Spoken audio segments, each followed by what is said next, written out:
this is Chris the Nightmare Ariola, and you're watching Mission Boxing Today on YouTube. All right, I just want to give my opinion about Daniel Jacobs and Golovkin. Now, I see the WBA has ordered them to fight. Was it within the next 120 days? Just want to give my opinion about the fight. Now, before I start, and when I give my opinion, I'm talking about stylistically. I'm not talking about their promoters. I'm not talking about what country they're from. I'm not talking about, how they wear their hairstyle. I'm not talking about none of that type of stuff, man. Just strictly stylistically technical breakdown of the two fighters, okay? Now, Jacobs has a 2-inch height advantage, okay? 3-inch reach advantage. Somewhere in there, okay? One thing about Golovkin and Jacobs is both of these guys have over 90% KO percentages. So Golovkin in some of his fights, like the Gill fight, the Monroe fight, let me see who else, Wade. If he doesn't respect your power, he's going to walk you down and he's going to try to get you out of there.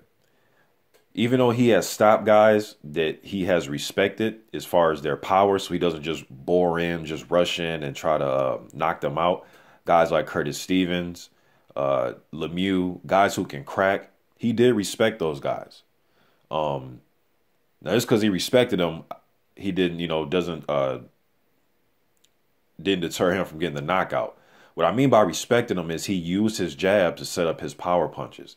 It was kind of funny with the Lemieux fight. Fans were saying, oh, he didn't fight Mexican style. He ripped the fans off. And I'm sitting there thinking to myself, like, man, if I was in Golovkin's corner and I was training him, I would tell him to use his jab too, to try to outbox the other guy from the outside, especially a guy like Lemieux and Stevens. They're shorter than him. I think he'll have success on the outside, fighting guys like that, then set up his power shots behind your jab. Why would you go in there, especially with a guy like Lemieux, why would you go in there and try to fight him, even if you're a power puncher yourself? Why would you go in there and just try to have a slugfest in the middle of the ring when, you'll give a guy like Lemieux a better chance of beating you, being that that's what he wants to do. He's a mid-range fighter. He doesn't want to fight from the outside and exchange jabs and circle and pivot. He doesn't want to do that. He wants to get right in the trenches. I know that's Golovkin's bread and butter, but if the other guy, if that's all he has, and he's also good at it and has a 90% KO percentage, but you have the ability to mix it up a little bit, why not use what you have in your toolbox to win that fight? So I thought it was a perfectly fought fight for him. Just my opinion.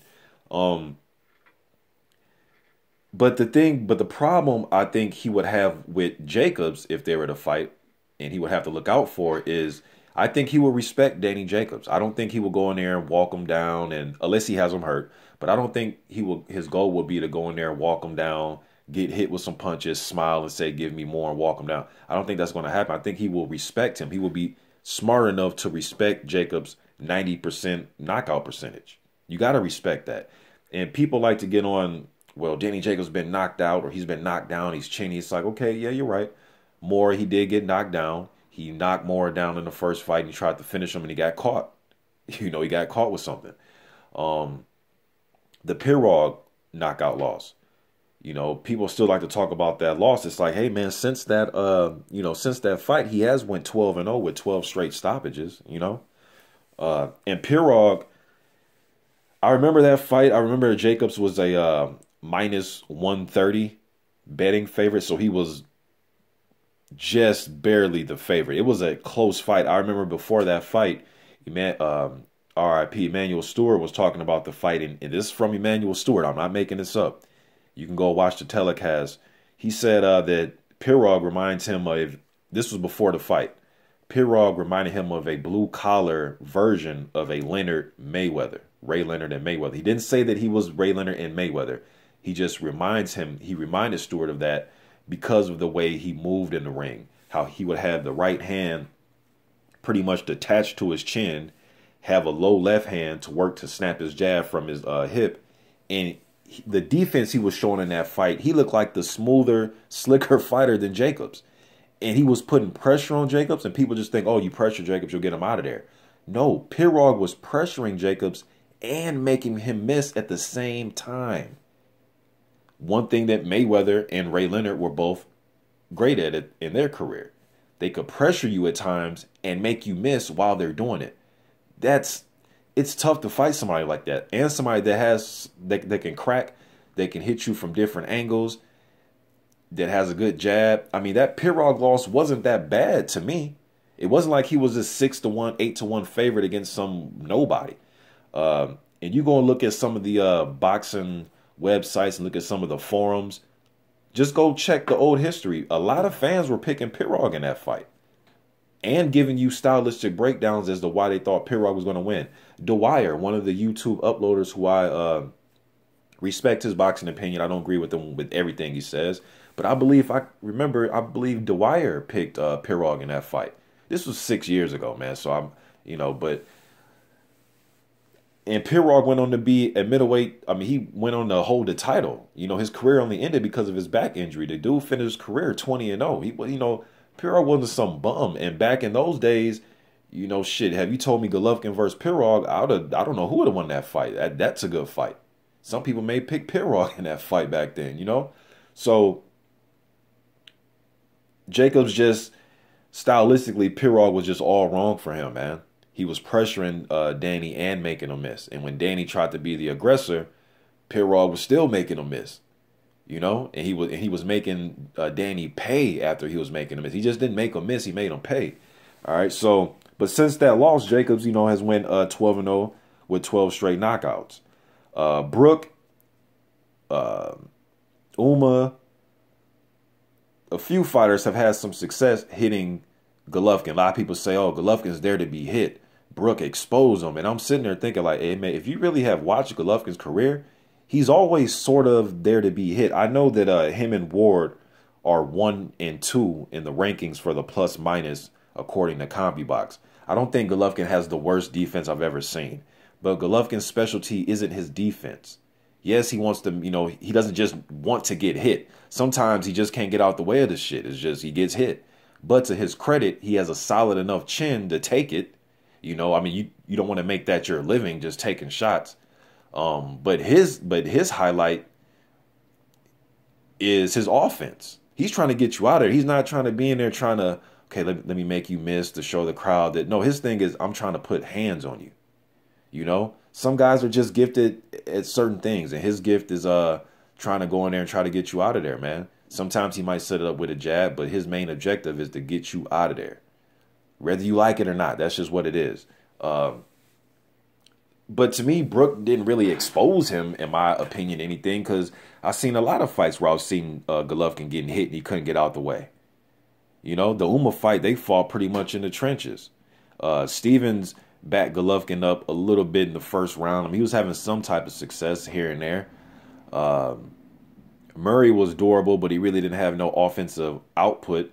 Brook, one thing he had over all those other guys, yes, he probably isn't a natural middleweight, but he had the reflexes to make Golovkin miss, and not just make him miss, because I think Monroe has good reflexes.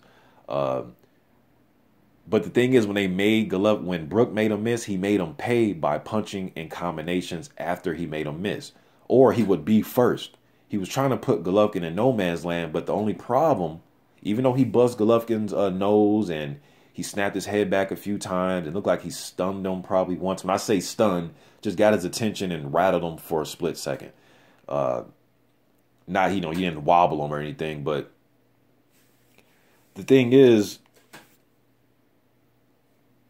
Brook had the hand speed. I don't think Golovkin fought anybody with the hand speed that Brook had in that fight.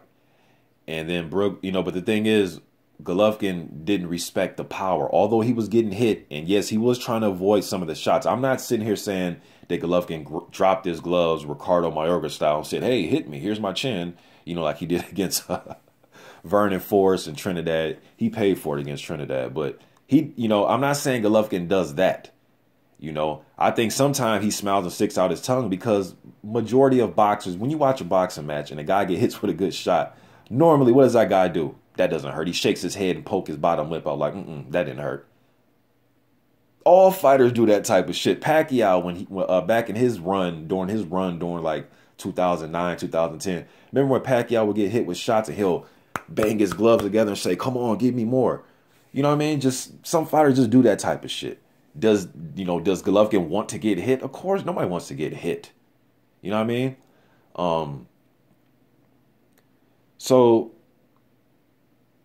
it didn't surprise me that he was getting hit with shots. The thing is that he just didn't respect Brook's power. So Golovkin was a little sloppy in that last fight with Brook. Because it looked like he was like, you know what? I'm going to try to get out the way of punches, but I'm going to put my high guard up. I'm just trying to get close to tee off on you and get you out of there. And he paid for it because those hooks were easy for Brook to time because he was rolling under him, ducking, moving his head, pivoting out the way of those shots, man. And Golovkin was paying for it. You know, Golovkin, in my opinion, could have, I believe, had he used this strategy, I think he could have just used the jab from the outside, worked to the body, then work upstairs and worked on a stoppage later on in the fight. I think he possibly could have carried out that game plan. But Brook has very fast hands, so, you know, he got him out of there. Regardless, you know, they stopped the fight. If you want to say the stoppage was controversial, that's cool. But Jacobs, you know, has power, so he would definitely get Golovkin's attention, man. You know, and I think if Golovkin tries to fight Jacobs from the outside, he may pay because Jacobs has the 3 inches in reach, and he is a good outboxer in my opinion. I think Jacobs is a good outboxer. He can set up his shots, and I think if Golovkin tries to box him from the outside, he can possibly be outboxed. I can see that. I can see it going into round 7 or 8, 9, and we're sitting here like, man, I think Jacobs might be up on the scorecard. Golovkin really hasn't been able to get close, and when he did, Jacobs got his respect with power shots. I mean, this guy has 90% KO percentage. Now, I do think Jacobs can be lackadaisical at times. You know, he can get caught in between exchanges.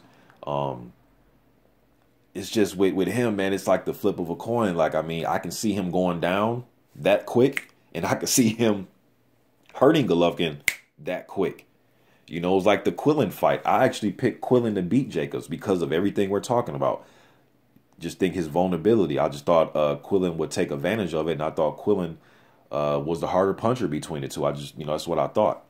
And again, that quick, Danny Jacobs showed his power, you know, before Quillin could amount to any type of offense or any types of attack on him. Jacobs got him out of there, killed or be killed. So I think this is a close fight. I think it's one of the better fights that can be made. Now, I'm a heavyweight guy. I love the heavyweights, but I think this is one of the better fights that can be made at the lower weight classes. I understand that Jacobs in the past has said the money has to be right. He has to talk to his team. He shows some reluctance to fight Golovkin in the past, okay? Now, unlike Billy Joe Saunders, who waited for the Brook fight to be over with to say, hey, I want to fight Golovkin now, made a video, and, you know, before he said he needed 18 months, and then he said that, I believe it was Eubank, but he said him and Eubank will get beat on the same night against Golovkin. I believe he used Eubank, but him and whoever, another guy can get beat on the same night against Golovkin. That's what he thought. He just was talking like a fighter that, I mean, I don't know, he should have been ashamed talking like that back then. But now he wants to fight because of what he's seen in the Brook fight. I will give Jacobs credit. Now, I know what he said in the past, but I will give him credit for at least after his fight with Mora, the second fight, on national TV, he said, hey, we want Golovkin. He said that the day before Golovkin fought Brook. He didn't wait to see what happened in that fight to say he wants to fight him. You know, we know Canelo, whether you want to say it was Canelo or Oscar or both of them, they gave up the title. They didn't want to fight him. You know, Cotto, when he beat Martinez, he didn't want to fight him either. You know, so, and I know people say, well, Laura does and all these other guys does, and that's cool. Okay, fine.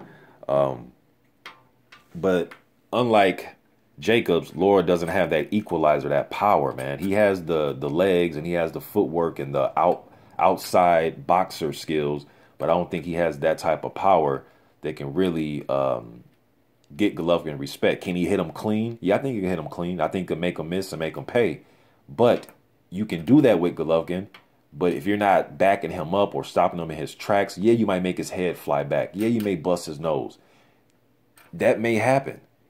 But if he doesn't respect you, it's going to be hard to keep him off, no matter how good your legs are. You know? And to me, I think it's going to take somebody with a, even if you can't knock him out, Golovkin, and you beat him by decision, it's going to take somebody that has a good jab and good enough power to at least keep him at bay. You know, to make him rethink things and say, you know what, I don't want to get knocked out either. And I really don't want to keep running in inside getting hit. Let's just let this go 12 rounds. And I don't know if Golovkin's mindset will be like that, but I'm just saying you have to give him something to worry about, man. You just can't make him miss, make him pay, but he's not respecting you. He will eventually walk you down. And, you know, but when Golovkin uses his jab, I think he has a good jab. You know, but it's about timing, and I think Jacobs has good timing. I think his and he has the 3 inches in reach. Now, all of this doesn't guarantee Jacobs will win the fight, but I like Jacobs' mindset now that him saying that he wants to fight Golovkin before the Brook fight happened. So I think his mind is ready to go. Now, all these guys calling him out said they'll fight him. Let's just see what happens at the negotiation tables. You know, everybody seems confident and they're boisterous and they're, you know, they have defiant attitudes now about fighting Golovkin. Cool. Let's have these same defiant attitudes and all this heart and all the everything when it comes to negotiating a fight. As far as the money, I'm not either of these fighters' accountant, you know what I mean? So hopefully they can take care of that. I know a lot of fans like to get involved with the money and tell fighters, you know, what they should and shouldn't be making in fights. I'm not really an accountant, man. So whatever, they need to take care of that. For us fans, we shouldn't have to worry about nobody's finances, man. I just don't think that's fair for us.